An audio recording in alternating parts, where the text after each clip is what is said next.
Picture this situation. You are married with someone who at the beginning was nice and marvelous and great, but now has changed in a bad way.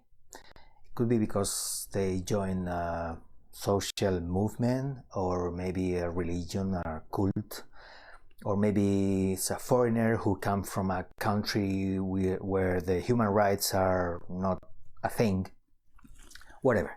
The point is, this person has changed and has started developing some radical or extreme ideas, toxic ideas. And now you are trapped because you have a child with this person.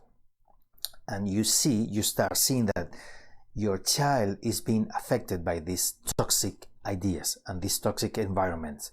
Your partner takes the child to events or meetings or reunion with other people like them, and you see that it's not getting well, and you are afraid that it could even affect the social or emotional health of them.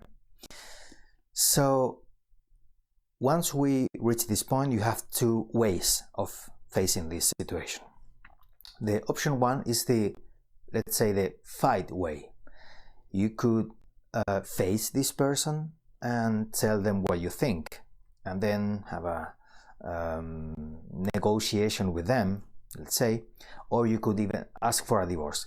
Anyway, this option will always lead on a divorce. To a divorce either because you ask for it, or because this person finds your arguments unacceptable, and finally they will ask for it. Whatever, you will end on a divorce, and you are not sure that you will win, because you talk to your lawyer and they said, well, be sure what you're doing, because the situation is not 100% for you. For whatever reason, you can win, but you can lose, let's say 50-50. So if you do win, you know that this person will vanish. They will go to their country forever, or they will go with their religion friends, whatever. So if you win, you know this person will disappear, and you will be alone with your child. You will guarantee that your child will always have a healthy and happy development, and will be a healthy person. But if you lose, you are totally sure that this person, sooner or later, when the opportunity comes, will take your child away. In the holidays, you don't know when, but you know it will happen. You cannot prove it, maybe no one will believe you, but you know it will happen. And if it happens, you will lose your child, maybe not forever, but for a very long time. You will spend years fighting and looking for your child, and finally, even if you get your child back, it will be a long time with pain and suffering. So the other option is, let's call it the shadow option.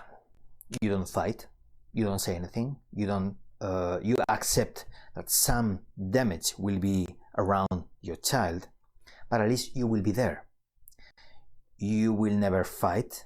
You will just be a good influence for your child. You will come to a point where you can be, not always, but when it's possible, with your child, trying to be a positive influence for them.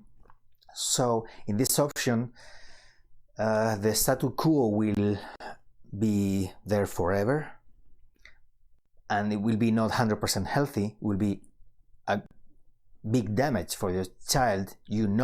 This won't be good, but at least you will be there trying to control the damage. So what would you do in this case? I know the real life has the choice, but here, if you had to choose between these two possibilities, which one would you choose? Please vote by clicking one of the links below. Leave a comment, and by the way, in this case, I know this is a difficult one. In this case, I'm especially interested in your comments, because I don't have children, I will not have children, so I know what I will vote, but I'm just based on my way of thinking and my beliefs and my morals. So just my theory. But I'm not in the real world with a child to protect. So I don't know what I would, maybe if I would do something different if I had a child. So I'm especially interested this time on knowing what other people think, to see maybe if I can change my mind or not. So please vote, leave a comment if you want, and share with your friends. In a few days, I will publish the results in my blog.